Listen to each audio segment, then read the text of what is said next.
Just want to show you a quick video of what you would see when you walk in to the building where therapy space is. This is right at the front entrance. You're going to walk in and you're going to go ahead and just go to the elevator here on the left. There is a directory here, so I'll show you what all offices are in the building.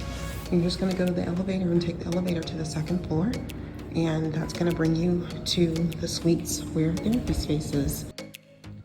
So when you get off the elevator, you're going to immediately go follow the signs. You're looking for suite 240, so you're going to go to the right off the elevator, depending on which elevator you get off, and you're going to go straight down this hallway. And at the end of this hallway, we're going to make a left.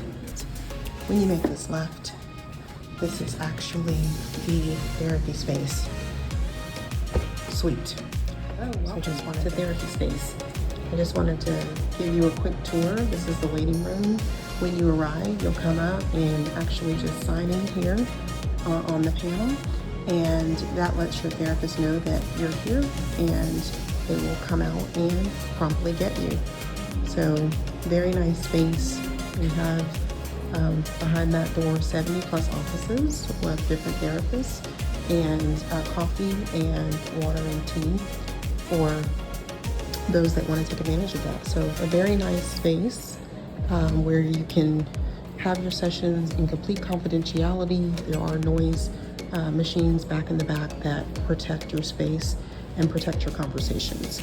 So that's it. I just wanted to show you around a little bit, and just let you know what you can expect. Come out and see me, TJ, at A Better You Wellness at Therapy Space in Frisco.